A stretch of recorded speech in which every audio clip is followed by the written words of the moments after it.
ندخل على حل كتاب نيوتن يا سادة، على الفصل الرابع، نص الفصل الرابع. يلا. بيقول لك تدريج الأميتر الحرارية غير منتظم لأن كمية الحرارة تتناسب طرديا مع مين؟ طبعا الباور اللي هي الحرارة اللي هي ممكن نديها رمز سيتا لأن هي بتعمل تدريج السيتا، بتتناسب طرديا مع اي تربيع ومع في تربيع. يبقى مربع شدة التيار، يبقى ده الإجابة الصحيحة. بس اللي بعد بيقول لك إذا كان التيار اللي قيمته اي انحرف بهذه الزاوية اللي هي سيتا، فلما يبقى 2 اي ينحرف قد ايه؟ تعرف ان الاميتر الحراري تدريجه غير منتظم، يعني سيتا قلتها في الجزء اللي فات واللي قبله طردي مع اي تربيع، يبقى سيتا 1 على سيتا 2 يساوي اي تربيع 1 على اي تربيع 2. لو اعتبرنا ان الجزء الواحد ده عبارة عن سيتا واحدة، يبقى سيتا واحدة اسمها سيتا على سيتا 2 انا مش عارفها. طيب اي واحد نربعها، هو كان اي يبقى تربيعها اي تربيع، هيبقى 2 اي يعني 4 اي تربيع، اي تربيع مع اي تربيع، تطلع ان سيتا 2 بتساوي 4 سيتا. يعني لازم ال 2 اي دي تبقى على بعد 4 سيتا. يعني بص ادي سيتا 2 3 4، يبقى هنا ال 2 اي على بعد 4 سيتا. فين دي اهي؟ بص 1 2 3 4. خلاص. اللي بعد مين في دول اميتر حراري ومين فولتميتر ومين اوميتر؟ طيب اولا ده تدريجه فيما لا نهايه، يبقى ده اوميتر، الجهاز الوحيد اللي تدريجه فيما لا نهايه الاوميتر. طيب التدريج ضيق وبيوسع، يعني سيتا طرد مع اي تربيع، يبقى ده اميتر حراري. تدريجه منتظم يبقى ده فولتميتر. الاميتر والفولتميتر، الاميتر العادي والفولتميتر العادي تدريجه منتظم، يبقى هنا الاجابه تلاقيها جيم. الاميتر الحراري هو ايه؟ السي اوميتر، والبي هو مين؟ الفولتميتر. يثبت الاميتر الحراري على صفيحه معدنيه ليه؟ للتخلص من الخطأ الصفري. سؤال مكرر خدناه في الشرح. حلو السؤال ده. اميتر حراري يقيس تيار اي امبير، يعني اي واحد اسمها اي، ماشي. فحتى يزداد معدل الحرارة الى الضعف، يعني هو عايز باور واحد يبقى اسمها باور، وباور 2 يبقى اسمها 2 باور. نخلي اي 2 بكام؟ الله. طب مش باور بتساوي اي تربيع ار، باور بتساوي اي تربيع في ار، يعني باور واحد على باور 2 اي تربيع واحد على اي تربيع 2. يلا يا باشا نعوض. باور واحد اسمها باور، باور 2 ب2 باور، اي واحد ونربعها يبقى اي تربيع، اي 2 ونربعها تبقى اي 2 تربيع. باور مع باور طرفين فسطين، تبقى الاي 2 تربيع بتساوي 2 اي تربيع، بجذر الطرفين تبقى اي 2 بتساوي جذر 2 اي، يبقى جذر 2 اي هي الاجابه الصحيحه. ده كان على الاميتر الحراري. ندخل بقى على دايره الار. مصدر متردد مع مقاومه. بيقول لك علاقه بين اي ماكس واف في مصدر متردد مع مقاومه اوميه. طب ما هو مصدر متردد مع مقاومه اوميه اهو الرسمه، مصدر متردد مع مقاومه اوميه، يبقى الاي ماكس بتساوي في ماكس على ار، في ماكس على ار، فك في ماكس نابوه بس، فك الاوميجا 2 باي اف، يبقى هنا الاي ماكس طردي مع اف، يبقى اجابه الف هي الاجابه الصحيحه، علاقه طرديه. اللي بعد برضو بيقول لك ايه؟ مصدر متردد مع مين؟ مع مقاومه. راسم لك اللي فيه كده. طب ما الاي هتبقى زيها بالظبط، لان الفي والاي لهما نفس الطور، فتبقى زيها بالظبط. اختار بقى الاجابه الصحيحه، يبقى في مصدر متردد مع مقاومه الفي والاي لهما نفس الطور. اللي بعد دخلنا بقى على دايره ال. فكرك بقوانين ال بتساوي ميو اي ان تربيع على ال ملف، الاكسل 2 باي اف ال ده ملف واحد، الاي بيساوي في على اكس ال. يعني مصدر متردد قوته الدفعة يبقى ده الفي، وادي ال وادي الاف. عاوز مين؟ عايز الاي. عندي ال وات از ذس ال، ها اهو اجيب منها ايه؟ اكسل. تبقى اكسل تساوي 2 باي اف ال، يعني 2 في 22 على 7 في الاف اللي هي ب 60 في ال اللي هي 7/10. كده انا جبت قيمة مين؟ الاكسل. اجيب الاي في على اكسل، الفي اللي هي بكام؟ 120 على الاكسل اللي انا جبتها من هنا، تعملها على الآلة تطلع معايا قيمة الاي ب 455 من 1000. قوانين مباشرة. اللي بعد، إذا كان قيمة الفي 1 8 فولت وده 6 فولت، احسب في بتاع ده. يا جدعان دول ملفات، ما دام ملف وملف ينفع اجمع الجهدين، مقاومة ومقاومة ينفع اجمع الجهدين، لكن ما ينفعش اجمع الجهدين لو هما حاجتين مختلفين، مقاومة وملف. فاهمني؟ فهنا 8 وهنا 6، يبقى المجموع هنا كام؟ 14 فولت. اللي بعد، لا اللي قبله، معانا ملف حس معامل حسه ال والمفاعلة بتاعته اكسل. قسمناه إلى جزئين متماثلين، فيكون الجزء الواحد اللاية بتاعته ايه والاكسلاية بتاعته ايه؟ طب بص، ده ال وده ال، لما يتقسم نصين هيبقى النص الواحد عبارة عن ايه؟ عبارة عن ال على الاتنين او اكسل على الاتنين. يبقى ال على الاتنين واكسل على الاتنين اهو. يبقى باقي الإجابة صحيحة. ده لسه قلنا قبله برضه متعادي يعني. ده فكرته متعادة برضه. ملف حس عديم المقاومة يمر به تيار متردد تردده اف، يعني اف واحد اسمها اف. مفاعلته اكسل، يعني اكسل واحد اسمها اكسل. ماشي. زائد التردد بمقدار 30، يعني اف 2 عبارة عن اف زائد 30. ماشي. المقدار ده زودنا عليه 30، فإن المفاعلة الحسية تزداد الضعف، يعني اكسل 2 اسمها 2 اكسل. احسب الاف باشا، مش الاكسل 2 باي اف ال. علاقة الاكسل بالاف ايه؟ علاقة طردية، يبقى اكسل 1 على اكسل 2 بيساوي اف 1 على اف 2. اكسل 1 اللي هي اكسل على اكسل 2 2 اكسل بيساوي اف 1 على اف 2، يعني اف على اف زائد 30.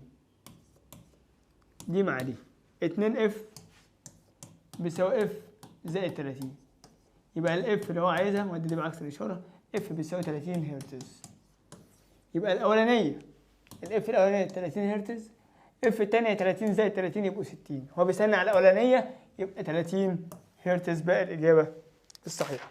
اللي بعد، في دايرة ال علاقة بين اي ماكس واف. طب دايرة ال اللي هي ايه؟ مصدر متردد معاه ملف حس عديم المقاومة، ده ليه اكسل صح؟ طب عايزين الاي ماكس. اي ماكس بتساوي في ماكس على اكسل. ما قاليش ان الفي ثابتة، يبقى فك الفي ماكس نابه بس، فك الاوميجا 2 باي اف على اكسل 2 باي اف ال. الاف اضربه مع الاف، يبقى الاي ماكس لا تتوقف على اف، يبقى الاي ماكس واف علاقة ثابتة. حاطط ايه هنا؟ هنا في اكسل وهنا في اوميجا. خلاص. اول سؤال بيقول لك ايه؟ احسب، خلينا نجيب التاني في الاول. احسب ال سهل جدا، مش الاكسل بتساوي اوميجا ال، خش الاكسل والاوميجا اهو. يبقى الميل يساوي ال، الميل يساوي ال. الميل صارت على سنات، يعني كام؟ 32 على 8 في على 4.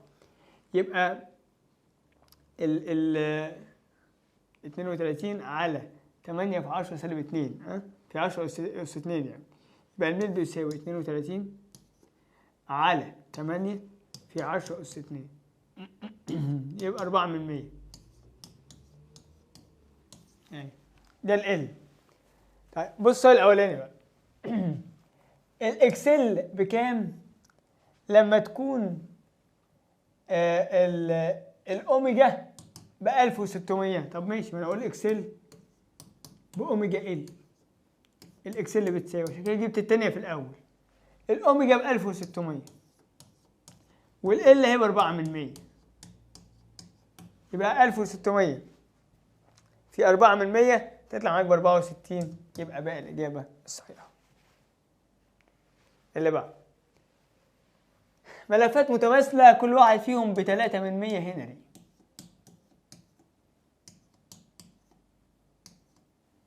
ايوه عايز ايه بقى انت يا باشا؟ قال لك وكان، ركز، الاكسل الكليه، اكسل الكليه بكام؟ ب12 علامه 5 6. طيب احسب التردد، مش دي اكسل الكليه؟ اقدر اجيب الكليه، الكليه بتساوي 300 300 ب 6 من 100، 6 من 100 ضد 3 من 100 فيها 2 من 100، يبقى 2 من 100 هنري. عندي اكسل الكليه، عندي ال الكليه، اجيب الاف، ما هو اكسل الكليه بتساوي 2 باي اف ال الكليه. اكسل الكليه بكام؟ ب12 علامه 5 6. 2 باي اف احنا عايزينها، ال الكليه ب 2 من 100، هدول في المقام يبقى 12 56 على تحت بقى 2 باي في 2 من 100 تطلع معاك الاف يعني ب 100. ب 100. اللي بعد اكسل واوميجا، بيسالني مين الاكبر؟ ال باشا، ما هو اكسل بتساوي اوميجا ال. اكسل واوميجا يبقى الميل يساوي ال، الميل يساوي ال، يبقى الاكبر زاويه اكبر ميل اكبر ال، يبقى الاكس دي اكبر زاويه تبقى اكبر ميل اكبر ال، يبقى على ال اكس.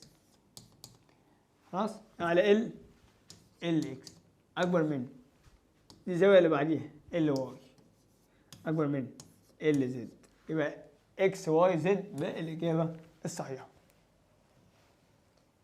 اسئله سهله جدا يعني.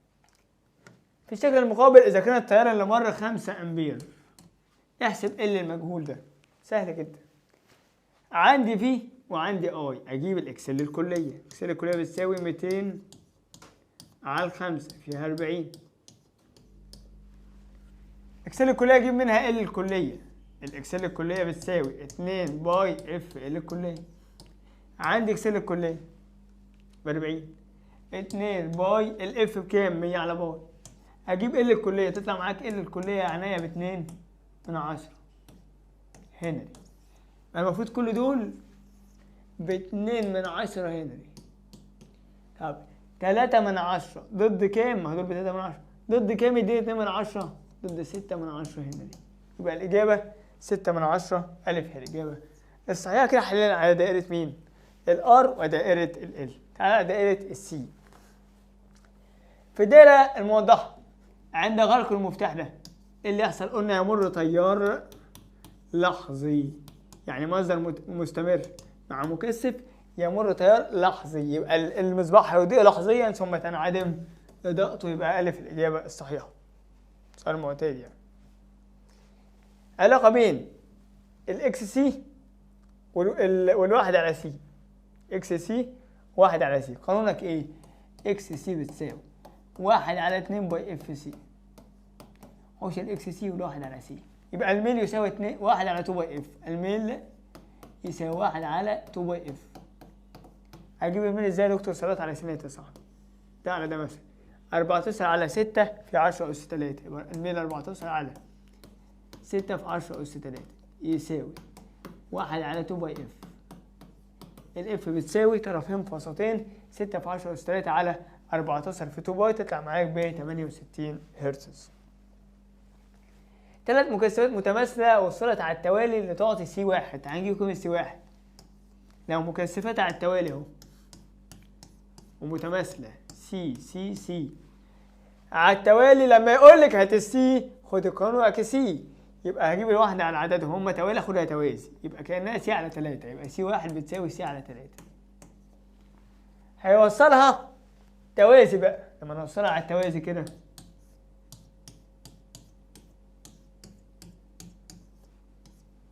هي كده متوصلة على التوازي، بس في الحسابات نحسبها توالي، يبقى سي الكلية بتساوي 3 سي، يعني سي 2 بتساوي 3 سي. اقسم سي 1 على سي 2 كأنها تلت على 3 فيها التسع، تلت على 3 فيها التسع، يبقى باقي الإجابة الصحيحة. اللي بعد 3 مكثفات سعة كل منها 6 مايكرو فراد. مين فيهم اللي هيطلع لي 4 مايكرو فراد ساعة كلية؟ هنقعد نجربه. يعني هو عايز يطلع في الآخر 4 مايكرو فراد، تقعد تجرب الأولى مش تنفع ولا التانية، جرب دي. 6 6 6، هل هطلع 4؟ 6 و6 على التوازي ناخدها توالي فيها ال 12، كأن هنا 12، ودي 6 معاها على التوالي اهو. 12 و6 متوصلين توالي ناخدها توازي، حصل ضربهم حصل جمعهم. 6 في 12 على 6 زائد 12 فيها الايه الاربعه، يبقى هنا س كليه تطلع باربعه. هي دي اللي احنا عايزينها، عايزين س كليه باربعه. اللي بعده في الشكل المقابل احسب قيمه اكس. احسب قيمه اكس. طيب احنا هنستفيد منين؟ دي علاقه بين الاكس سي والسي. طيب تعال نطلع من هنا حاجه مهمه. اكس سي واحد بكام؟ ب60. السي بتاعتها اسمها اكس، يبقى اكس سي واحد اسمها 60. السي بتاعتها سي واحد اسمها اكس. طب بص على التانية، اكس سي 2 اسمها 20، السي بتاعتها ب12. اكس سي 2 20، السي 2 ب12. طب انت عارف قانون الاكس سي؟ اكس سي بتساوي 1 على 2 باي اف سي. اكس سي وسي علاقة عكسية. حل بقى، تبقى اكس سي 1 على اكس سي 2 يساوي سي 2 على سي 1. يلا اكس سي 1 60 على اكس سي 2 ب20، تبقى 60 على 20 بتساوي سي 2 على سي 1 يعني 12 على سي 1.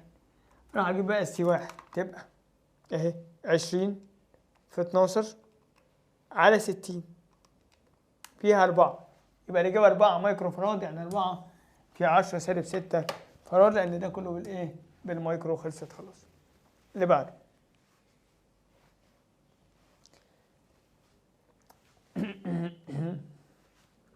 في الشكل علاقة بين الإكس سي والواحد على إف. احسب قيمة السي، برضه قانونك إكس سي 1 على 2 باي إف سي. حوش الإكس سي والواحد على إف، يبقى الميل يساوي 1 على 2 باي سي. طب الميل بجيبه ازاي؟ صلات على ثانية اهو. 10 على نص في 10 أس 3. 10 على نص في 10 أس 3 بيساوي 1 على 2 باي سي. طرفين في وسطين، أجيب قيمة السي تطلع معايا 25 على باي. اللي بعده مكثف ساعته 15 مايكرو فراد. أدي المكثف أهو، السي بتاعته 15 مايكرو فراد، مشحون بجهد 300 فولت. يبقى هنا في 300 فولت. عندي السي بتاعته والفي بتاعته، اقدر اجيب الكيو بتاعته على فكره. وصل على التوازي مع مكثف اخر غير مشحون. اوبا، اللي جاي ده غير مشحون، فاصبح فرق الجهد بين طرفي المجموعه 100 فولت. ركز، ده كان غير مشحون، فهيبقى الفي بتاعتهم 100 فولت. احسب ساعه المكثف الثاني. الله، جميله جميله. طيب تعال نشوف كيو الكلية هنا اللي هتتوزع عليهم بكام. الكيو الكلية بيساوي السي في الفي، يعني 15 في 300. 15 في 300 ب 4500 مايكرو كولوم. طب ما هي كيو الكلية دي هتتقسم على كيو 1 زائد كيو 2. خلاص، يعني هتتقسم الكيو كلية اللي هي الكيو كلية اللي هي 4500 دي تتقسم على سي 1 اللي هي 15 في في 1 اللي هي هتبقى 100. ما هو انا لما حطيتهم ده هيبقى 100 فولت وده هيبقى 100 فولت، زائد سي 2 في في 2 اللي هي 100. يبقى تاني لما ضربت دي في دي ادتني كيو الكلية. كيو الكلية بكام؟ ب 4500 مايكرو كولوم. ده قبل ما احط ده كان عندي السي والفي ضربتهم طلعت مين؟ كيو الكلية. حطيت بقى ده، او لما حطيت ده خلاص ما بقتش عندي الفي دي، بقت الفي ب 100. فبقت كيو الكلية اللي انا جبتها دي تتوزع على كيو 1 وكيو 2. يعني سي 1 في 1 اللي هي 15 في 100 زائد سي 2 في 2 اللي هي سي 2 في كام؟ في 100. تعال نطلعها كده. دول ب 1500 تطرح من ال 4500 تديني 3000 بتساوي سي 2 في 100 دي مع دي تطلع سي 2 ب30 يبقى 30 مايكرو ألف الإجابة الصحيحة. سؤال عالي، يمكن أول سؤال عالي يعني في الجزء ده. في الشكل المقابل احسب الساعة الكلية. ماشي، 60 و30 متصلين على التوالي ناخدها توازي يبقوا 20 حسب ضربهم على سجمهم من 20 يبقى كأنها 20 تحت و20 فوق. 20 تاني 60 و30 على التوالي ناخدها توازي فيها 20 20 مع 20 توازي ناخدها توالي يبقى فيها 40. لما يقول لك هات السي خد القانون وراك سي. اللي بعد، إذا وصل مكثف ساعته سي بمصدر تيار متردد، أدي مكثف وصل بمصدر تيار متردد ماشي، ثم وصل معه على التوالي مكثف آخر له نفس السعة، يعني هو كان سي أصبح 2 سي ولا أصبح نص سي، حطه على التوالي يعني هو كان سي حط له واحد هنا، يعني سي وسي توالي ناخدها توازي فيها نص سي، يعني كان سي أصبح نص سي. اللي يحصل للتيار بص يا سيدي، تعرف ان الاكس سي 1 على 2 باي اف سي والاي في على اكس سي. بص اللي حصل، السي قلت للنص من سي الى نص سي يبقى الاكس سي هتزيد للضعف، لما الاكس سي تزيد للضعف الاي تقل للنصف يبقى الف الاجابه الصحيحه. اللي بعد، مجموعة من مكثفين متصلين على التوالي سعة كل منهم 7 على 11. ادي المكثفين اهو على التوالي، ده سعته 7 على 11 مايكرو وده 7 على 11 مايكرو مع مصدر، ادي المصدر 10 فولت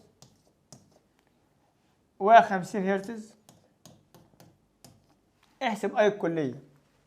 طب مش هنجيب سي الكلية اكس سي الكلية كده اي الكلية سي الكلية دول على التوالي ناخدها توازي يبقى الواحدة على عددهم يبقى كأنها 7 على 11 على 2 تبقى 7 على 22. خلاص. طيب ده سي الكلية طبعا مايكرو يعني في 10 سالب 6 دي سي الكلية. هجيب اكس سي الكلية، نجيب بقى الاكس سي 1 على 2 باي اف سي، هشتغلها على الاله هو 1 على 2 باي اف اللي هي ب50 تمام، السي اللي هي 7 على 22 في 10 سالب 6 تطلع معاك ب1.0004 اوم تمام. هجيب بقى مين؟ الاي في على اكس سي، في اللي هي الاي في على اكس سي، في الكليه على اكس سي الكليه، في الكليه اللي هي 10 على اكس سي الكليه اللي انا لسه جايبها تطلع معاك ب يعني 10 اس سالب 3 او 9 و9 في سالب 4 يعني زي ما تطلع معاك اهي بالتقريب يعني 10 اس سالب 3 ماشي. 10 اس سالب 3 ولا 10 سالب 4 اعملها انت على الاله يعني اقسم 10 على ده يطلع معاك على الاله اللي يطلع اكتبه ماشي. المهم الطريقه، مكثف مفاعلته السعويه 1000 تضاعفت قيمه كل من السي والتردد، اللي يحصل المفاعله تصبح كام؟ اهي اكس سي 1 على 2 باي اف سي. قالك ان الاف والسي زادوا للضعف، يعني دي هتزيد للضعف ودي هتزيد للضعف، تبقى دي هتقل للربع. طيب ربع 1000 250، ربع في 1000 250. آخر سؤال في الشكل المقابل احسب قراءة الأميتر الحراري. طبعا سؤال مكرر جدا، يعني وات از سي؟ هجيب منها مين؟ اكس سي. اكس سي بتساوي 1 على 2 باي اف سي، 2 باي الاف اللي هي 500 على باي في السي، السي اللي هي كام؟ 1 في 10 سالب 6 دي مع دي كده انا جبت الاكس سي. هو عاوز الاي بتساوي في على اكس سي، في اللي هي ب 200 على الاكس سي اللي انا جايبها من هنا تطلع معاك قيمة الاي ب 2 من 10 امبير. كده انهينا كل اسئلة الدرس الاول اللي هو نص الفصل الرابع، خلص تماما. اميتر حراري، دايرة ال، دايرة ار، دايرة سي، كلهم انتهوا تماما. نشوفكم على خير المرة اللي جاية مع نص الفصل الرابع، المعوقة وحالات او حالة الرنين والدائرة المهتزة ودائرة الرنين. نشوفكم على الف خير. ندخل على حل كتاب نيوتن يا سادة. ابدأ معايا من سؤال 29. بيقول لك دائرة تيار متردد تتكون من مصدر القيمة العظمى لجهده، سوري ما بشتغلش بالعظمى، اجيب الفي افكتيف ماكس على جذر 2. هو مديك العظمى 250، يبقى الفعالة 250 على جذر 2. انا بشتغل بالفعالة. وملف حس مهمل المقاومة الأمية. احنا هنحل على دايرة الار ال، هتلاقي اللي جايين دول شوية ار ال ورا بعض. المقاومة ب 12 اوم، يعني الار بتاعت الاميتر هنا ار بتساوي 12. ادام قال لك مقاومته اعمل له مقاومة كده عشان تعرف انها ار ال، ماشي. فكانت قراءة الاميتر يعني الاي ب 10 امبير. الاميتر الحراري بيقرا تيار فعالي بدل اي افكتيف، ماشي. عاوز الاكسل، الخطة رقم 2. عندي اي وعندي في، اجيب مين؟ اجيب الزد. الزد بتساوي في على اي. في كام؟ 50 او 250 على جذر 2 على الاي اللي هي ب 10. تطلع معاك يا صاحبي ب 25 على جذر 2 اوم. دي الزد. من الزد اقدر اجيب الاكسل. ليه؟ ما هو زد تربيع بتساوي ار تربيع زائد اكسل تربيع. كأني كتبت قانون الزد اللي هو جذر ار تربيع زائد اكسل تربيع وربعت الطرفين، بقى زد تربيع بتساوي ار تربيع زائد اكسل تربيع. عوض، يبقى 25 على جذر 2 تربيع بيساوي ار تربيع يعني 12 تربيع زائد اكسل تربيع. هو عايز الاكسل، اودي دول هناك مطروحين وبعد كده اجيب الجذر. تطلع معايا قيمه الاكسل ب 12.98. ولو كنت عايز ال كمان كنت هقول اكسل بتساوي 2 باي اف ال واجيب ال. مصباح، ادي المصباح. مصباح يعني مقاومه 60 واط 10 فولت. الباور ب 60 واط والفي ب 10 فولت. او كده اقدر اجيب الاي والار من هنا، بس ماشي نكمل. تم توصيله على التوالي مع ملف، وادي الملف ومعاهم مصدر، وادي المصدر متردد 100 فولت و50 هرتز. حلو الكلام ده وجميل. يلا بقى اشتغل معايا. عاوز ايه؟ قال لك انا عاوز ال بتاعت الايه؟ ال بتاعت الملف. عاوز ملف ملف. شغال برضو على الخطة التانية. عندي باور وفي، اقدر اجيب الاي والار. ليه؟ مش الباور بتساوي الفي في الاي؟ باور بكام؟ ب 60. الفي بتاعتها بكام؟ ب 10 في الاي، تبقى الاي ب 6 امبير.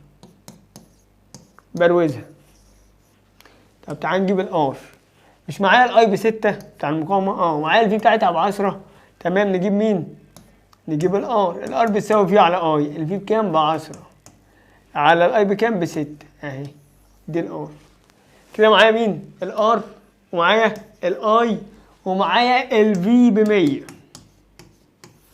انا هجيب مين بقى؟ اجيب، ما انا معايا في واي واي اجيب الزد. الزد بتساوي في على اي. الخطه الثانيه، فاكر الخطه الثانيه؟ في على اي.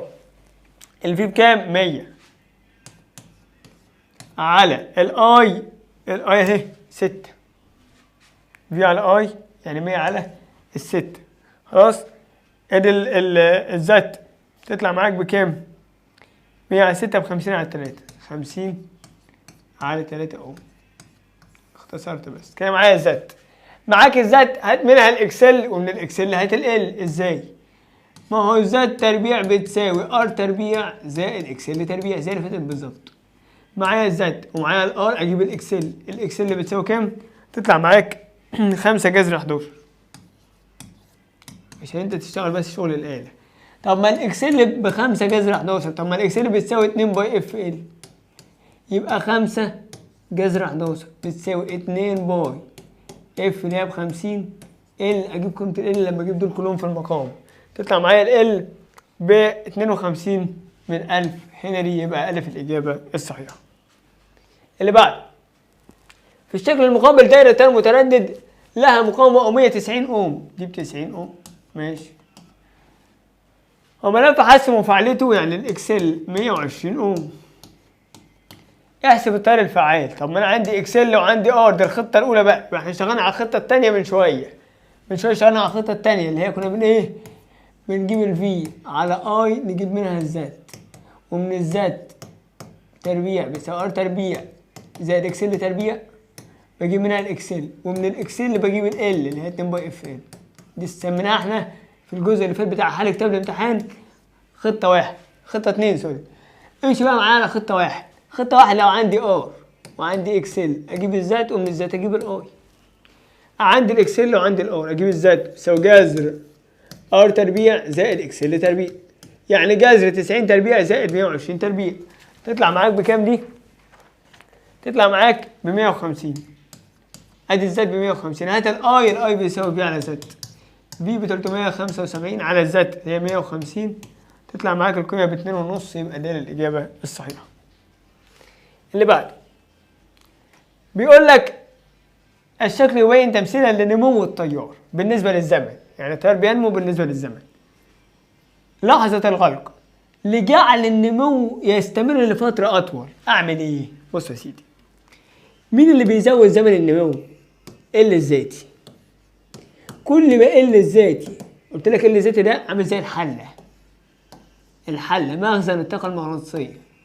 كل ما ال الذاتي زاد يعني الحلة كبرت، فتستغرق وقت أكبر في إنها تتملي ووقت أكبر إنها أفضيها. يبقى أنا عاوز علشان آخد وقت كبير لازم ال الذاتي يبقى كبير. طب عايز حاجة تزود ال الذاتي، هدور كده هل إزالة ال الذاتي طبعا غلط، لا يبقى على المقاومة لا. ادخال حديد متوقع. ليه؟ ما هو ال الذاتي بتساوي البت منال ميو ايه ان تربيع على ال ملف. لو حطيت حديد متوقع الميو هتزيد، يبقى ال الذاتي هتزيد. يبقى انا عاوز ازود ال الذاتي عشان الزمن يزيد. زيها اللي بعدها بالظبط. بيقول لي مين في دول لها ال الذاتي كبير؟ بص، ده زمن البي وده زمن السي. واضح ان انا لو ماشي هنا 1 2 3 يبقى زمن السي هو الكبير، يبقى السي زمنها كبير، يبقى ال بتاعتها كبيره، ال الذاتي كبيره. يبقى ال سي اللي هي ال 2 يعني اكبر من ال 1. ال 2 اكبر من ال 1، ال 2 اكبر من ال 1.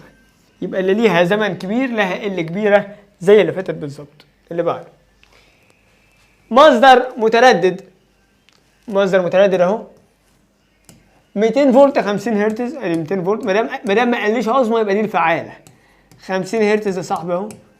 متصل معايا ملف حس، ال بتاعته 7 على 22 ومعاه مقاومه 100 اوم. احسب المعوقه والقيمه العظمى للتيار. ماشي احسب المعوقه. الاول عندي ال وات ذيس ال ذيس اجيب منها ايه؟ اكسل تساوي 2 باي اف ال، يعني 2 في باي في اف اللي هي ب 50 في ال اللي هي 7 على 22. تطلع معاك قيمه الاكسل ب 100. اجيب الزات بقى، جذر ار تربيع زائد اكسل تربيع، يبقى جذر 100 تربيع زائد 100 تربيع تبقى 100 جذر 2. دي الزات 100 جذر 2. ماشي. جبت الزات، عايز الاي بس اي ماكس. خلي بالك اي ماكس بيساوي في ماكس على زد. كده انا عايز اجيب الفي ماكس. انا معايا الفي افكتيف ب 200. طب ما الفي افكتيف بتساوي في ماكس على جذر 2، يبقى الفي ماكس عباره عن ايه؟ الفي ماكس عباره عن 200 جذر 2. يبقى حوش الفي ماكس، حط 200 جذر 2 على زد. انا لسه جايب الزد ب 100 جذر 2. 100 جذر 2 جذر 2 مع جذر 2 تطلع فيها 2 امبير، يعني جيب الاجابه الصحيحه. اي مما ياتي يعبر عن متجهة الفي والاي في دائرة ملف ومقاومة، يعني دائرة ار ال. متفقين ان في دائرة ار ال الزوايا اللي قلناها في اخر الشرح ار ال الفي تسبق الاي بزاويه حاده. الفي طبعا مش قائمه ولا صفر ولا قائمه، يبقى هي دي فعلا. بص انا ماشي كده، ما انا بلف كده اهو، الفي سبق الاي بزاويه حاده، يبقى هي دي الاجابه الصحيحه على السريع يعني. اللي بعد، في دائره مبينه اذا استبدل المصدر المتردد باخر مستمر له نفس الجهد، ايه اللي يحصل للطياره او الطياره الاولى على الثانيه؟ بص يا باشا، الاول كان متردد، يبقى الاي بيساوي في على زد، يعني في على جذر ار تربيع زائد اكس ال تربيع. هيخلي ده مستمر بقى، يعني احنا في الحاله الاولى كده متردد، هيخليه مستمر بقى. بص يعني هيحط هنا بطاريه، مصدر مستمر يعني مش متردد، يعني مالهوش تردد، يعني تردده بصفر، اف بصفر، اف بصفر، يبقى الاكس ال بصفر. يعني ساعتها الاي بيساوي في على ار، يبقى في حاله المستمر اي بيساوي في على ار. قارن بقى، بص شايف البقرايه الكبيره دي ودي الصغيره، ده قيمه كبيره، قيمه كبيره، يبقى الاي بتاعتها صغيره، هنا الاي صغيره، يبقى اي واحد صغيره. طب دي بقت قيمه صغيره، بقت الاي بتاعتها كبيره، يبقى الاي كانت صغيره بقت كبيره، يبقى نسبه اي واحد على اي اتنين صغير على كبير تبقى اقل من الواحد، تبقى باقي الاجابه الصحيحه. اللي بعد، في دائره تيار متردد يتصل ملف حس مفاعلته الحسيه دي الاكسل، مقاومته الأومية دي الار، جهده الفعال ده الفي، احسب الباور. لا احنا متفقين بقى، خطه رقم واحد هيبقى عندي الار وعندي الاكسل، اجيب الزد، ومن الزد اجيب الاي، ومن الاي اجيب الباور. باور اللي هو عباره عن اي تربيع افكتيف في ار. طب ار عندي ار عندي ب 30، اكسل عندي ب 40، اجيب الزد تبقى جذر ار تربيع زائد اكسل تربيع، جذر 40 تربيع زائد 30 تربيع تطلع 50. اكسل ب 50، طب هات الاي في على اكسل، الفي بكام؟ ب 60، في على زد، سوري في على زد 60 على 50، يبقى اي الكلي في الكلي على زد الكلي، تبقى 6 على 5، يبقى الاي ب 6 على 5. انا عايز الباور، اي تربيع افكتيف في ار، يبقى 6 على 5 كل تربيع في الار اللي هي 30 على الآلة، تطلع معاك ب 43.2 ألف الإجابة الصحيحة. اللي بعد، إذا علمت أن القيمة العظمى للتيار 10 أمبير، ما بشتغلش بعظمى سوري، يبقى أنا هجيب الأي إفكتيف ماكس على جذر 2، يبقى 10 على جذر 2، يبقى هنا هقول إن الأي إفكتيف بتساوي 10 على جذر 2. هو مديك الفي إفكتيف، ما لما قالش على الفي دي عظمى تبقى دي الفعالة. احسب ار اللي هنا، ماشي خلاص، انا مش هشتغل بالعظمى، اشتغلت بالفعالة. عندي في عندي اي اجيب الزد، ومن الزد ودول هيجيبوا لي الاكسل اجيب الار. طب ماشي، نبدا بالاكسل. اكسل تساوي 2 باي اف ال، يعني 2 باي في 50 على باي في ال اللي هي 1/10، ده مع ده تبقى 100 في 1/10 فيها 10 10 اوم دي الاكسل. تمام، يبقى انا جبت الاكسل 10 اوم. تعرف تجيب الزد؟ الزد بتساوي الفي على الاي، في افكتيف على اي افكتيف، تبقى 100 على 10 على جذر 2. تطلع الزد معاك بكام؟ تطلع الزد ب 10 جذر 2، 10 جذر 2. دي الاكسل ودي الزد، وانا عايز الار، اقول كده مش الزد بتساوي جذر ار تربيع زائد اكسل تربيع، بتربيع الطرفين، تبقى زد تربيع بتساوي ار تربيع زائد اكسل تربيع. زد تربيع يعني 10 جذر 2 الكل تربيع بتساوي ار تربيع، يعني ايه ار تربيع؟ انا عايز ماشي زائد اكسل تربيع، اكسل تربيع اللي هي 10 تربيع، اودي دي بعكس الاشاره، تبقى هعمل 10 جذر 2 الكل تربيع ناقص 10 تربيع، واللي يجي اجيب له الجذر تطلع معايا قيمه الار ب 10 اوم، يعني الف الاجابه الصحيحه. بشتغل بالقيمه الايه؟ الفعاله يا ساده، القيمه الفعاله يا ساده.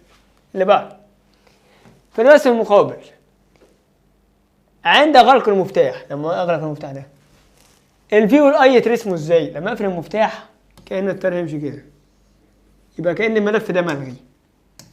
الغيه يا باشا، مش هنا. مع السلامة انت. بقت دائرة ار لوحدها، دي الدائرة الأولى مقاومة بس. في المقاومة الفي والاي لهما نفس الطور، في واي لهما نفس الطور اهي، يعني زاوية الطور بصفر. يبقى لما قفلت المفتاح لغيت الملف، فبقت دايرة فيها مقاومة بس، ساعتها الفي والاي لهما نفس الطور. اللي بعد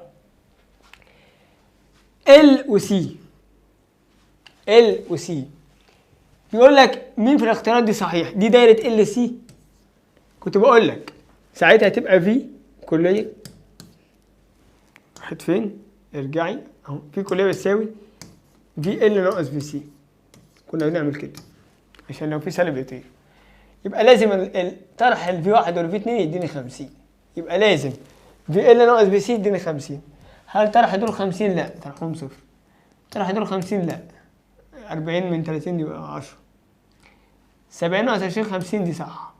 دي طرحهم 50؟ لا صح. غلط. لازم الطرح يطلع كام؟ يعني لازم في ال ناقص في سي يديني اللي في الكلية اللي هي 50.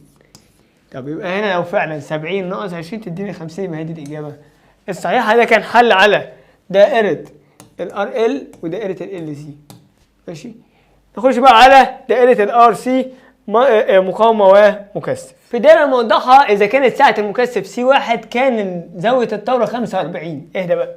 يبقى لو دي سي واحد تبقى الزاوية 45. دي حليناها لسه في الجزء اللي فات. يعني دي اتحلت في الجزء اللي فات. عايز تحلها تاني؟ ماشي حلها لك يعني، بس هي اتحلت يعني. نحلها مش تخسر حاجة. حاضر. طب الزاوية 45 لو دي اسمها سي واحد يبقى تان 45 بتساوي اكس سي على ار. ركز، اكس سي واحد على ار، اكس سي واحد على ار. حوش الاكس سي واحد على 2 باي اف سي، يبقى واحد على 2 باي اف سي واحد على ار. طيب تان 45 بكام؟ بواحد. كأنها واحد على واحد. طرفين في وسطين، واحد في واحد بواحد. واحد في دول يطلعوا زي ما هما 2 باي اف سي واحد ار. بروز. ماشي. شوف اللي بعديها.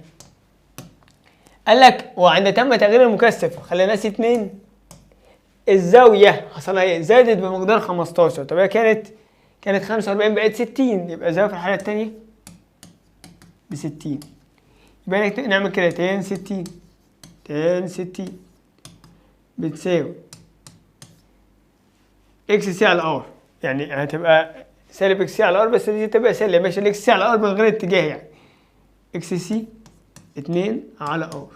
خش اكس سي 2 1 على 2 باي اف سي 2 ار. ماشي. تعال نجيب التان 60 بالمرة اهي على الآلة بتاعتي اهو. تان 60 جذر 3، يبقى دي كأنها جذر 3 على 1. كمل. طرفين في وسطين تبقى الواحد بتساوي جذر 3 في 2 ب2 جذر 3 ونزل الباقي باي اف سي 2 ار. يلا بقى نقسم المعادلتين على بعض، ده على ده. يلا الطرف الايسر مع الايسر تبقى 1 على 1، يبقى 1 على 1 بيساوي كمل 2 باي اف سي 1 ار. 2 باي اف سي 1 ار، وهنا 2 جذر 3 باي اف سي 2 ار. 2 جذر 3 باي اف سي 2 ار. طير يا باشا. عينيا يا معلم. يلا بينا. يلا ادي 2 مع 2 وادي باي مع باي وادي اف مع اف. لا اوعى تشطب الساعات، دي سي 1 ودي سي 2 مختلفين. وادي ار مع ار. طرفين في وسطين تبقى 1 في سي 1 بسي 1 بتساوي 1 في جذر 3 سي 2 بجذر 3 سي 2. عايز 2 سي 2 في طرف لوحديها، هدي في المقام تبقى سي 2 بتساوي سي 1 على جذر 3 اهي. سي 2 بتساوي سي 1 على سوري لا دي سي 1 على 3. سي 2 بتساوي سي 1 على جذر 3 اهو.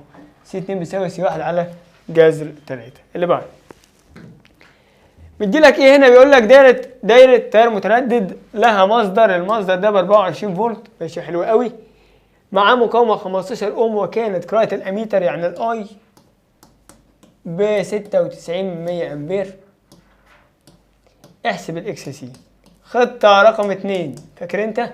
عندي في اي اجيب الزد، يبقى الزد بتساوي في على اي 24 على 96% فيها 25 اوم.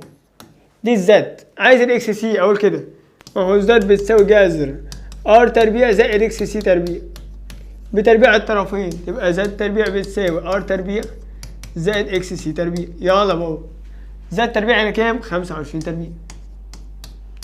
ار تربيع يعني 15 تربيع زائد اكس سي تربيع. اروح جايب الآلة واقول 25 تربيع ناقص 15 تربيع، واللي يطلع اجيب له الجذر، تطلع معاك على طول قيمة الاكس سي ب 20. يبقى جيب الإجابة الصحيحة. جيب الإجابة الصحيحة. اللي بعد نيجي للسؤال ده، بيقول لك ايه؟ بيقول لك 3 دواير، نرجع له تاني اهو، 3 دواير 1 2 3، وبيقول لك ليهم نفس السعة. خلي بالك من الكلام ده، هو هنا طبعا مش موضح هو طالب ايه بالظبط، لكن احنا هنمشي معاه للاخر. يعني هو عاوز ارتب التيارات، يعني التيار الاول والثاني والثالث. طبعا ده مصدر مستمر وده مكثف، يعني هيمر تيار لحظي، لكن المصدر المستمر او التيار المستمر لا يمر في المكثفات. يعني هنا لا يمر تيار، مش بيعدي في المكثفات، بيشحن بس المكثف. يبقى اي واحد مش تبعنا، يبقى اللعب على اي 2 واي 3.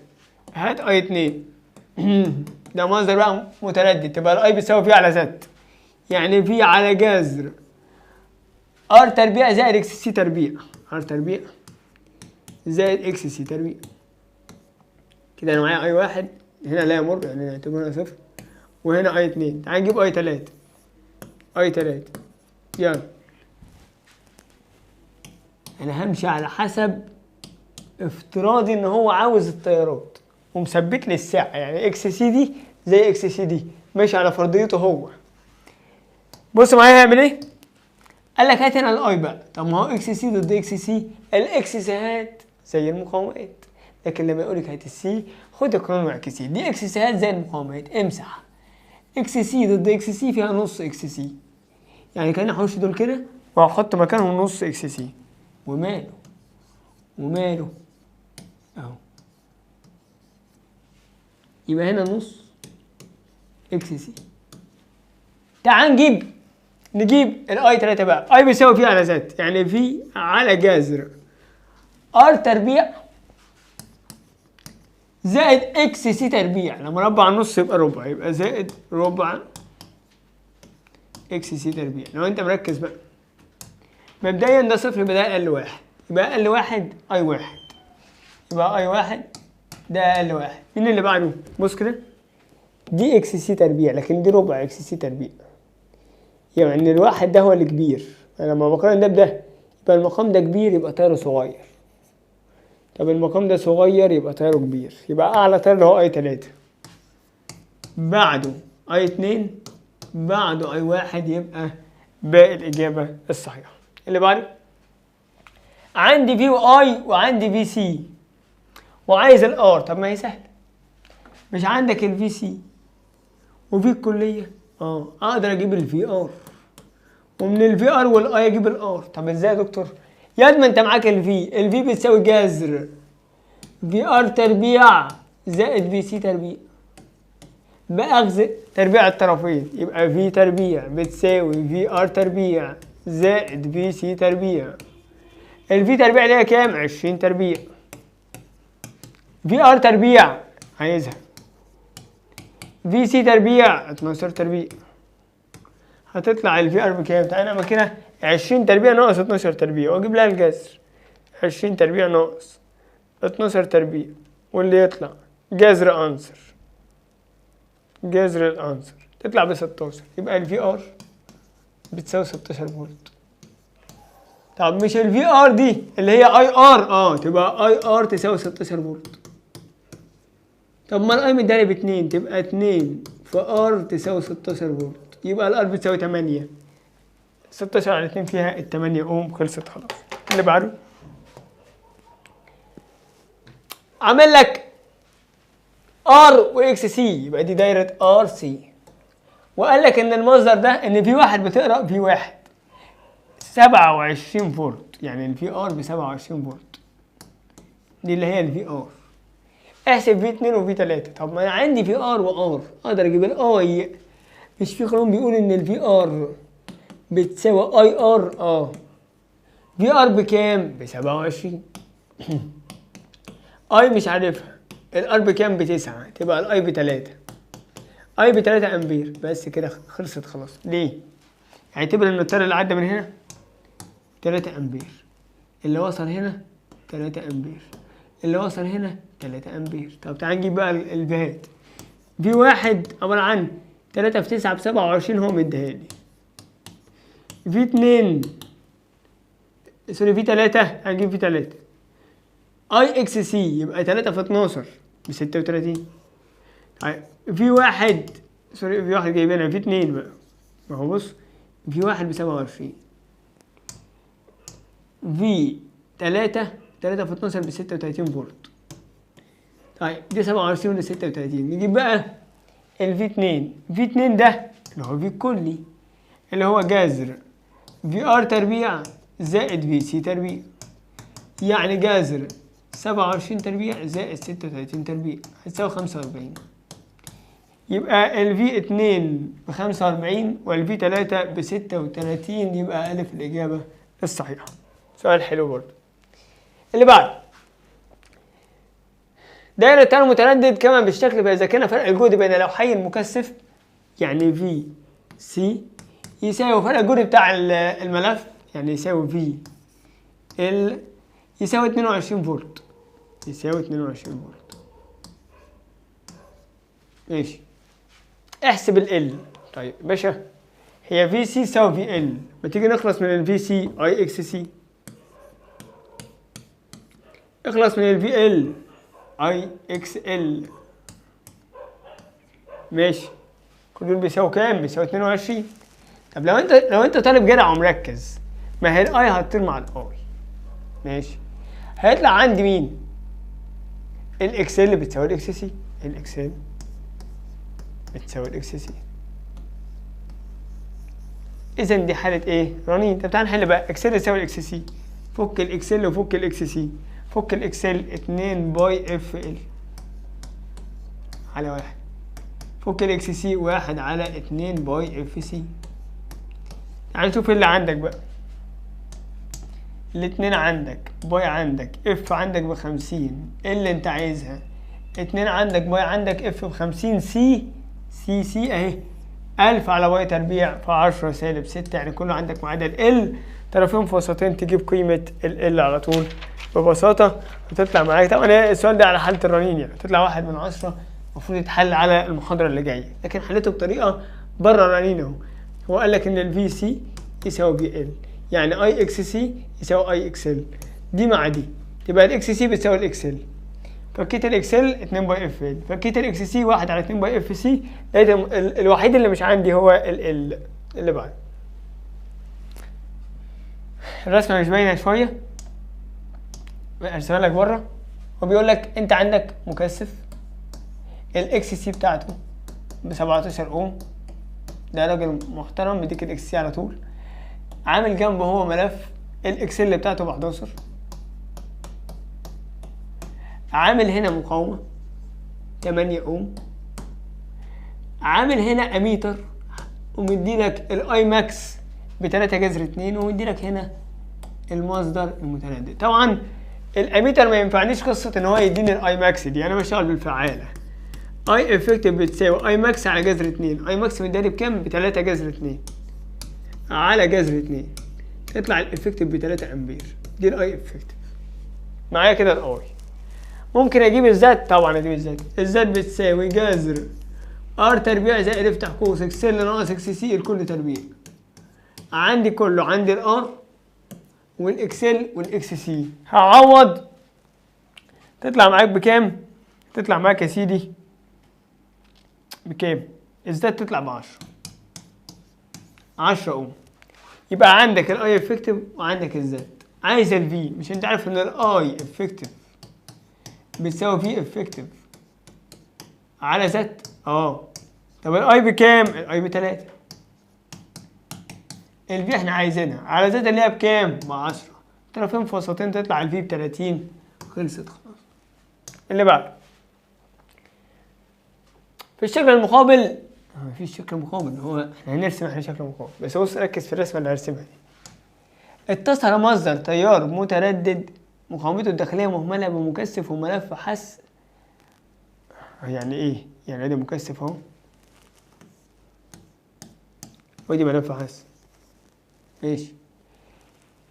عديم المقاومة، يعني هنا مفيش مقاومة. وكانت، ركز كده، ادي المصدر اهو. وكانت المفاعلة الحسية ضعف المفاعلة السعوية. يعني لو الحسية اسمها اكسل، اسمها 2 اكسل، يبقى السعوية اسمها اكسل. ما هو الحسية ضعف السعوية، يعني هنا 2 اكسل وهنا اكسل. ماشي. فإذا ازداد التردد للضعف فإن النسبة بين ذات الأولانية وذات الثانية. نبدأ في الحالة الأولى. ذات في الحالة الأولى بتساوي اكسل ناقص اكس سي، يبقى 2 اكسل ناقص اكسل يتبقى اكسل، يبقى في الحالة الأولى اسمها اكسل. في الحالة الثانية بقى ركز، التردد هيزيد للضعف. حد كده هيقول لي هيحصل ايه؟ يبقى الاكسل هتقل للنصف، هتزيد للضعف، سوري، اكسل بيساوي 2 باي اف ال ماشيين مع بعض. الاف زادت الاكسل تزيد والاكس سي تقل. يبقى الاكسل بدل ما كان اسمها 2 اكسل هتبقى 4 اكسل، ما هتزيد للضعف، هتبقى 4 اكسل. طب والاكس سي هتقل للنص، بدل ما كان اسمها اكسل الاكس سي هتبقى نص اكسل، يبقى الاكس سي هتبقى نص اكسل. يبقى تاني، في الحالة الأولانية كانت الاكسل اسمها 2 اكسل والاكس سي اسمها اكسل. ده الوضع الأولاني اهو. الاكسل اسمها 2 اكسل والاكس سي اسمها اكسل. ماشي. فجبنا الذات، طلعت الذات بتساوي الاكسل. ما هو الذات بتساوي ده ناقص ده. ماشي. طلعت معاك باكسل. طب هو بقى هيزود التردد للضعف، زاد التردد للضعف، فدي هتزيد للضعف عشان ترضي، وده هيقل للنص. يبقى هتصبح الاكسل تزيد للضعف، بدل ما هي 2 اكسل هتبقى 4 اكسل. والاكس سي بدل ما هي اسمها اكسل هتبقى نص اكسل. تعال نجيب بقى الذات في الحالة الثانية. اكسل ناقص اكس سي يعني 4 ناقص نص تبقى 3 ونص. 3 ونص اكسل. دي ذات 2. هو عاوز ايه بقى؟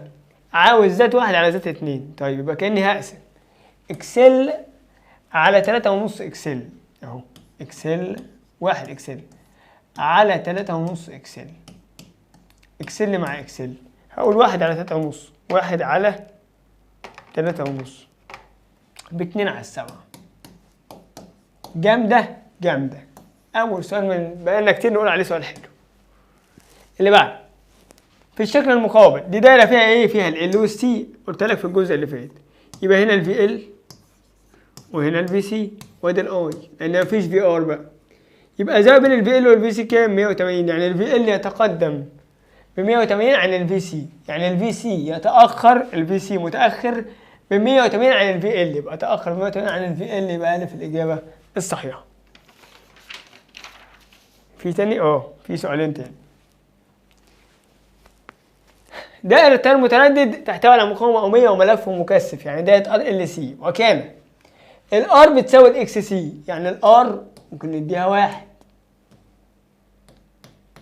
واكس سي زيها ب1، بس الاكسل 2 اكس سي، يبقى الاكسل عبارة عن 2 في اكس سي يعني 2 في 1 اللي هي 2 يعني. ماشي. يبقى اديت الار 1 والاكس سي 1 والاكسل 2.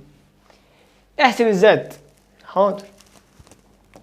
زد بتساوي جذر ار تربيع، يعني 1 تربيع زائد افتح قوس اكسل ناقص اكس سي كل تربيع، يبقى 2 ناقص 1 تربيع يبقى 1 تربيع برضه، يبقى جذر 2. جذر 2 في ار مثلا عشان ار ب1 يبقى جذر 2 ار.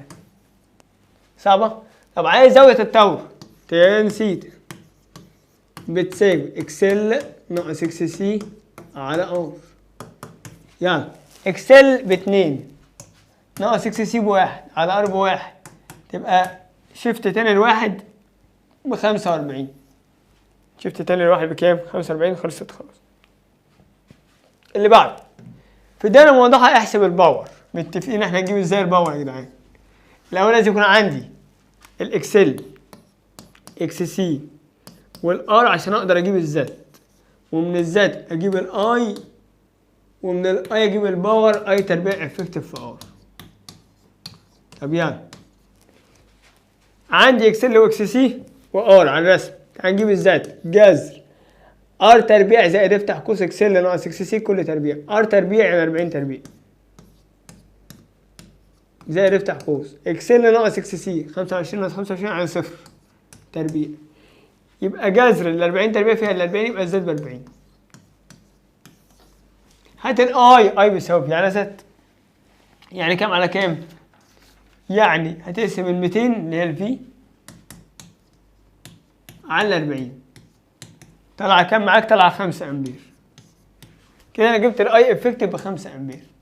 هات الباور اي تربيع في ار، يبقى 5 تربيع في الار اللي هي بكام؟ ب 40.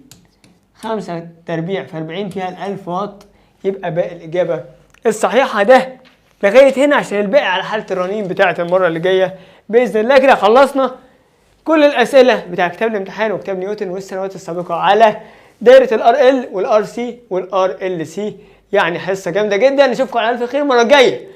خلينا حاله الرنين والمهتزه والرنين المره الجايه سهله جدا بسيطه جدا، ختام الفيزياء كهربيه. ومن المره الجايه زي ما اتفقنا هنبدا حل شوامل كتاب الامتحان. نشوفكم على الف خير. حل كتاب نيوتن يا ساده على الرنين. اول سؤال بيقول لك مين في دول يمثل حاله رنين؟ احنا متفقين لازم الفي ال تكون فوق والفي سي هي اللي تحت، ماشي. ولازم الفي ال بتساوي الفي سي عشان تبقى رنين، يبقى هي دي. وسؤال معايد كان لسه محلول في كتاب الامتحان هو. بيقول لك حلو السؤال بقى. عند اضافه مكثف في الدايره الموضحه لوحظ عدم تغير قراءه الاميتر الحراري. يعني لما حطينا مكثف هنا ارى نفس الاي، يعني الاي ما اتغيرتش يعني الذات ما اتغيرتش، يعني الذات في الحاله الاولى هي ذات في الحاله الثانيه. طب الحاله الاولى لما ما كانش فيه مكثف كانت الذات عباره عن جذر ار تربيع زائد اكسل تربيع. جذر ار تربيع زائد اكسل تربيع. طب حطينا مكثف يا حماده بقت الذات بتساوي جذر ار تربيع زائد افتح قوس اكسل ناقص اكس سي كل تربيع. هو عاوز الاكس سي بتساوي كام؟ اكسل. طيب لو انت ملاحظ ادي الجذر زي الجذر ودي ار تربيع زي الار تربيع، اذا الاكسل تربيع بتساوي اكسل ناقص اكس سي الكل تربيع. نكتبها على جنب هنا اهو. يبقى اكس ال تربيع بتساوي اكسل ناقص اكس سي الكل تربيع. لما اخد جذر الطرفين جذر الاكسل تربيع تبقى اكسل، جذر دول هيبقى موجب او سالب اكسل ناقص اكس سي. فانا هجربها مره بالموجب ومره بالسالب. انا بحوش الجذر لما باخد جذر للتربيع بحطه موجب وسالب، ماشي. طب جرب كده الموجب. يعني لو هي اكسل بتساوي اكسل ناقص اكس سي، خلي بالك الاكسل ده هيطرح من الاكسل ده هتبقى صفر، فطبعا هتبقى غلط. فمش هناخد الموجب هناخد السالب، يعني هحط هنا سالب، ماشي. ركز كده. تبقى اكسل بتساوي سالب اكسل موجب اكس سي. طب ودي دي بعكس الاشاره، تبقى الاكس سي بتساوي اكسل واكسل 2 اكسل. يبقى المفاعله السعويه تساوي ضعف او تساوي 2 المفاعله الحسيه. 2 المفاعله الحسيه ضعف المفاعله الحسيه، يعني نجيب الاجابه الصحيحه. اللي بعده احسب زاويه الطور في الرسمه دي. حاضر. زاويه الطور اقول كده تان سيتا بتساوي اكسل ناقص اكس سي على ار، يعني 60 ناقص 80 على الار اللي هي 20 هتطلع سالب 1. شفت تاني السالب 1 تطلع سالب 45. الاجابه ج هي الاجابه الصحيحه. اللي بعده بيقول لك ايه السؤال ده؟ بالاعتماد على البيانات احسب سعه المكثف، يعني هات السي اللي هنا. طيب السهوله فين؟ عندي اكسل وال اقدر اجيب الاف، ومن الاف والاكس سي اقدر اجيب السي. ما انا سهله جدا. عندي اكسل وال، اقول لنفسي كده اكسل تساوي 2 باي اف ال. عوض الاكسل بكام؟ ب 80 بتساوي 2 باي اف في 180 في 10 سالب 3 عشان ملي. تطلع الاف بكام معاك؟ تطلع ب 200 على 9 باي. 200 على 9 باي بروز دي الاف. طب هو عاوز السي، ما انت معاك الاكس سي. اقول لنفسي كده اكس سي بتساوي 1 على 2 باي اف سي. عندي اكس سي وعندي الاف لسه جايبها، اجيب السي طرفين في وسطين، اجيب قيمه السي. تطلع معاك قيمه السي ب 22.5 في 10 سالب 6. اللي بعد مديك ال وسي وار وعاوز اف الرنين. يا جدعان اف الرنين بتساوي 1 على 2 باي جذر لوسي، 1 على 2 باي جذر ال في سي. ال اللي هي 8 في سي نص مايكرو، يعني نص في 10 سالب 6. تطلع معاك بكام؟ تطلع معاك بجيم. هي اللي هتطلع معاك مظبوطه. anyway ده تعويض مباشر يعني. حلو السؤال ده. اذا زاد معامل حاسس الذاتي لملف للضعف وقلت سي للنص، اللي يحصل لتردد الرنين. يا جدعان اف الرنين اهي 1 على 2 باي، ركز، جذر ال سي. قالك ان ال زادت للضعف، خش ال وحط 2، والسي قلت للنص، خش السي وحط نص. 2 في نص بواحد، يعني مش هتتغير، هتبدأ زي ما هي. يعني هتبدأ ال زي ما هي والسي زي ما هي. اذا ده يظل كما هو، يعني هي اللي صح. اللي بعد دائرة تيار متردد تحتوي على ار ال سي في حالة رنين. ركز على الكلام. فإذا كانت الار ب 100 اهي، الار 100 ومصدر جهده 200 وتردده 50، تمام؟ يعني الار ب 100 والمصدر نفسه 200 والاف ب 50، ماشي. ودي دايرة ار ال سي. وعند إزالة المكثف فإن التيار يتأخر عن الجهد بزاوية 60. يعني حسن المكثف بقت ايه؟ بقت ار ال، يعني تان 60 بتساوي اكس ال على ار. هو حسن المكثف معايا؟ بقت ار ال وزاويتها 60. طب دايرة الار ال زاويتها تان سيتا بتساوي اكس ال على ار، يبقى اكس ال على ار بتساوي 60. طيب جه حاش الملف فقط، حاش ده بقت الزاوية 60 بس طبعا بالسالب، خلاص. يعني بقت الزاوية كده سالب 60، يعني بقت تان سالب 60 بتساوي سالب اكس سي على ار. قارن دول كده، الزاوية زي الزاوية لأن السالب دي هيطيروا بعض، والار زي الار، إذا الإكسل بتساوي الإكس سي، تمام؟ لما هي دلوقتي حالة رنين، حالة الرنين اللي هي الإكسل بتساوي إكس سي، أقدر أجيب منها الأي إزاي؟ أي في حالة الرنين بتساوي مين؟ بيرد عليا. أي في حالة الرنين بتساوي في على ار، لأن هي في على زد، بس الزد هي الار، تبقى في على ار. الفي بكام؟ الفي ب 200 على الار بكام؟ 100. 200 على 100 فيها 2 امبير، سهله جدا جدا جدا.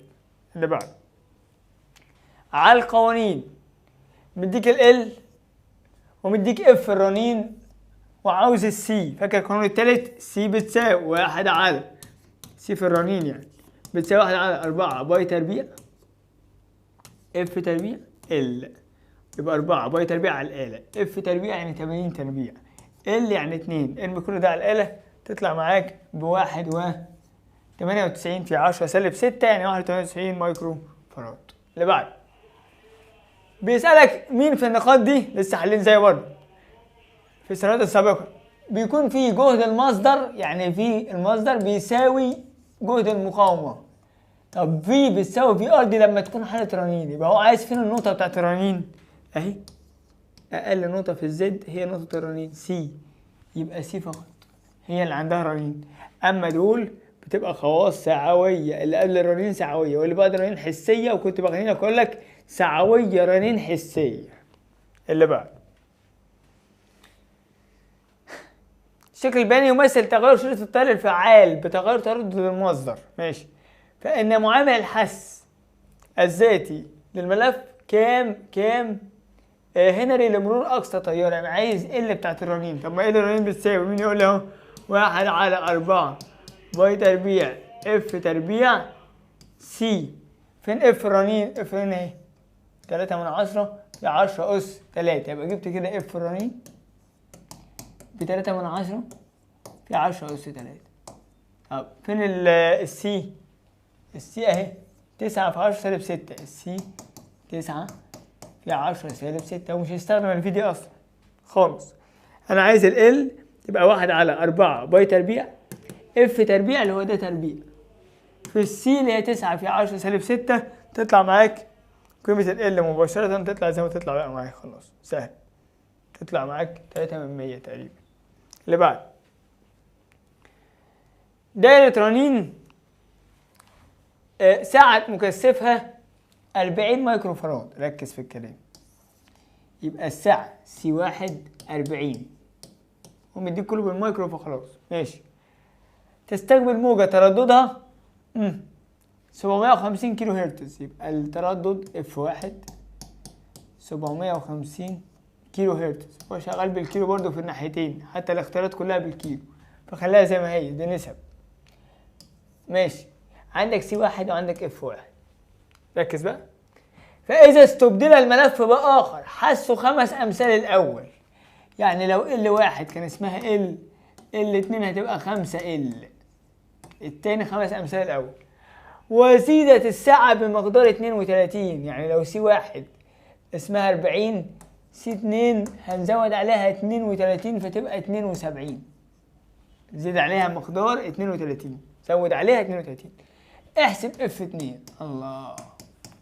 قانونك الاف بتساوي 1/2 باي جذر لوسي. اعمل علاقة بين الاف والال والسي تبقى اف 1 على اف 2 ها بيساوي جذر كبيرة ال 2 على ال 1 في سي 2 على سي 1 يساوي. يعني اف 1 بكام؟ اف 1 ب 750 كيلو هرتز على اف 2 احنا عايزينها بالكيلو. جذر كبيرة ال 2 على ال 1 يعني 5 ال على ال 5 ال على ال في سي 2 على سي 1 يعني 72 على 40 72 على 40. اعمل ايه يا دكتور في الكلام ده؟ حوش ال مع ال، اخلص من اللي تحت الجذر. يعني اكتب جذر كبيره كده وتحت الجذر احط كام؟ 5 في شرطة كسر 72 على 40 فيها الكام يا صاحبي؟ 3. يبقى الليله دي كلها ب3 على 1 اهي. كده تعرف تجيب بسهوله الاف 2. اف 2 بتساوي 750 على 3 فيها 250 يبقى اف 2 ب 250 كيلو هرتز اهي. باقي الاجابه الصحيحه. اللي بعد في الشكل المقابل احسب المقاومه الأومية والسعه الكليه. عايز سي وعاوز الار. طيب واحده واحده. امسك الرنين اهي. المخطط ده قلنا ان اللي بيمثل لي هنا الاف دي اف الرنين. يبقى اكتبها كده اف الرنين بيساوي كام يا صاحبي؟ 9. كان معمول على السهم هنا حاجه 9 كيلو هرتز. يعني 9 في 10 أس 3. ده تردد الرنين. ماشي. طب الذات اللي هي الار اهي جايه في الحته دي بالظبط اللي هي عند ال10. يبقى الذات هي الار هي ال10. طب احسب المقاومه. قلنا ب10 خلاص. 10 اوم دي اول حاجه. عاوز هو مديك فوق هنا ال الذاتي ب4%. عايز السي. مش عندك اف الرنين والال هات السي. سي رنين 1/4 باي تربيع اف تربيع ال يبقى 4 في باي تربيع في اف تربيع اللي هي 9 في 10 أس 3 يعني 9000 تربيع في ال 4%. حط ده على الآلة كله تطلع معاك الساعة بكام؟ ب 7.82 نانو فراد، يعني نانو اللي هي في 10 سالب 9. يعني هتلاقي الإجابة ج تقريبا هي الإجابة المظبوطة معاك. اعملها على الآلة برضه عشان تتأكد ورايا. اللي بعده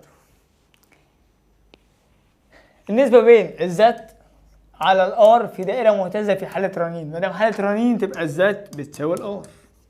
ما هو في الرنين الاكس ال بيساوي اكس سي، والفي ال بيساوي في سي، والذات بيساوي الار، والفي بيساوي في ار. طب ذات هي الار، فلما اقسم ذات على ار تطلع بتساوي الواحد. بتساوي الواحد بقى الإجابة الصحيحة. اللي بعد 65 في الشكل المقابل احسب تردد المصدر. عاوز اف في حالة الرنين. اف الرنين بيساوي 1 على 2 باي جذر لوسي. جذر لوسي فين ال اهي، ال 50 ملي، 50 في 10 سالب 3. فين السي؟ 1 من 10 في 10 سالب 6. تطلع معاك 2 وربع في 10 أس 3، يعني 2 5 0، يعني هتطلع معاك هي دي. ما هي الكيلو ده يعني 10 أس 3. اللي بعد طبقا للدالة الموضحة بالشكل احسب في والاميتر. ثانية واحدة، لو ركزت هتلاقي الاكسل هي الاكس سي، اذا هنا حالة رنين لان الاكسل بتساوي الاكس سي. طيب اذا الذات بتساوي الار. الار اللي هي بكام؟ ب30. يعني عايز الاي، اقول له الاي بيساوي في على ذات اللي هي في على ار. يعني في بكام؟ ب 240 على 30 فيها 8 صح؟ 240 على 30 فيها 8 امبير. خلاص؟ اذا قراءة الاميتر 8 امبير. عاوز الفي دي ماسكة في ال وفي سي، يعني قيمة الفي فولتميتر ده عبارة عن الفي ال ناقص في سي. طب ما انا في الرنين الفي ال هي الفي سي، فلما اقول في ال ناقص في سي تطلع صفر، يبقى ده هيطلع صفر. يبقى الاولاني صفر والتاني 8 امبير. خلصت خلاص. اللي جايه في الشكل المقابل عند النقطة اكس نسبة الاكس ال على اكس سي. فاكر بص في الحتة دي حالة رنين خواص أمية، اللي قبلها سعوية، يعني في الحتة دي سعوية، في الحتة دي حسية. الاكس دي في المنطقة السعوية، يعني عند الاكس سي اكبر من الاكس ال عشان سعوية. يعني اكس سي هي الكبيرة واكس ال اللي هي الصغيرة. صغيرة على كبير تبقى اقل من الواحد، يبقى اقل من الواحد ولها خواص سعوية، يعني باقي الاجابة الصحيحة يعني. خلاص وصلنا لحد فين؟ احنا كده خلصنا سؤال 67. ندخل على سؤال 68. دايرة تاني متردد مقاومتها ادي ار، وفعاليتها الحسية ادي الاكسل ماشي، ومكثف ساعته سي، والمصدر ادي الفي وادي الاف. احسب السي ماشي. معاك الاف ومعاك الاكسل، تقدر تجيب ال من الاكسل بتساوي 2 باي اف ال. ما انت معاك يا ابني، معاك الاكسل و2 باي واف، تجيب مين؟ ال بقى معاك ال ومعاك الاف، تقدر تجيب السي بتاعت الرنين. السي بتساوي 1 على 4 باي تربيع اف تربيع ال. يبقى تاني هقول اكسل بيساوي 2 باي اف ال. حلها انت بقى خلاص. عندي الاكسل و2 مش بكرر، بس الاسئله اتعادت، يعني هو بيعيد نفس بتوع كتاب الامتحان، نفس الافكار بنفس الطريقه بنفس كل حاجه. عندي اكسل 2 باي اف، اجيب ال.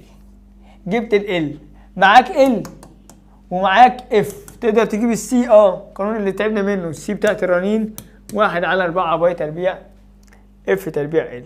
اللي بعده في الشكل المقابل ما قيمة الاوميجا. طب ما تجيب انت الاف ومنها تجيب الاوميجا. هجيب الاف ازاي؟ هجيب الاف من اف الرنين بتساوي 1 على 2 باي جذر لوسي. طبعا انت لو جربت تجيب الاكسل لوحدها والاكس سي لوحدها هتطلع معاك الاكسل قد الاكس سي، اذا حالة رنين. طب اف رنين ايه؟ 1 على 2 باي جذر ال سي. عندي ال وعندي السي، كده انا جبت مين؟ اف الرنين. طب هو مش عايز الاف، هو عايز الاوميجا. اوميجا بتساوي 2 باي اف. يبقى تاني هتطبق اف رنين 1 على 2 باي جذر لوسي، جبت الاف. طب ما هو مش عايز الاف، هو عايز الاوميجا 2 باي اف، تطلع معاك جربها هتطلع معاك ده الاجابه الصحيحه. اخر سؤال وده هحله بهدوء عشان ده سؤال حلو قوي بقى، يعني ده اللي جديد، كلهم كانوا اسئله يعني نمطيه جدا ما غيرش حاجه، اخر واحد هو اللي جابه حلو.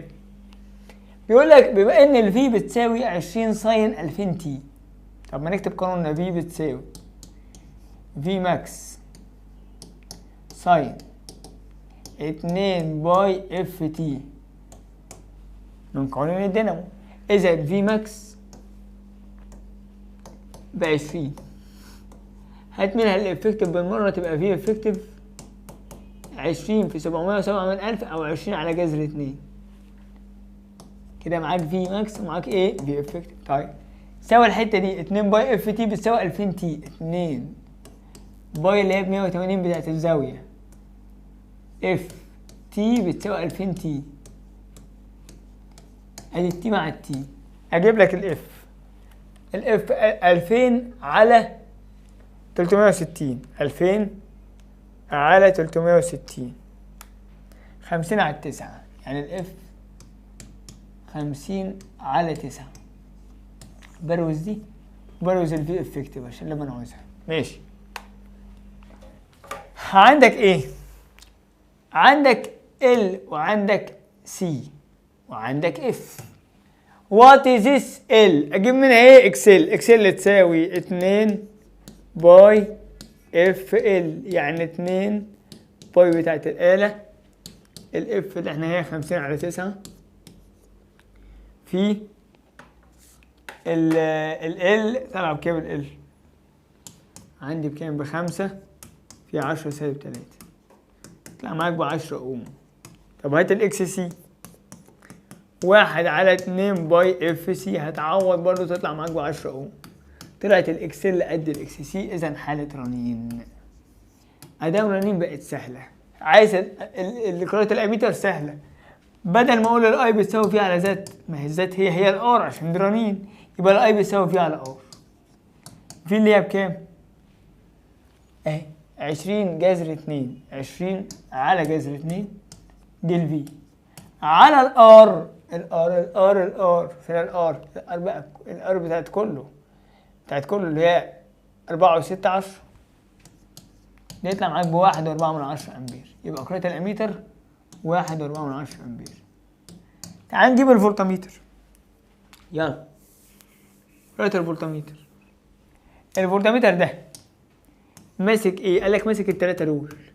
يبقى قراءة الفولتميتر ده بتساوي الاي بتاعتهم في الزد بتاعتهم، الاي بتاعتهم في الزد بتاعتهم اللي هي جذر ار تربيع زائد افتح قوس اكسل ناقص اكس سي الكل تربيع.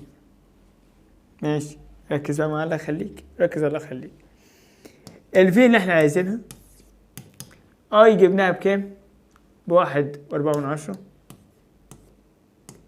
في جذر ار تربيع، الار اللي ماسكها الفولتميتر اللي هي الاربعه تبقى 4 تربيع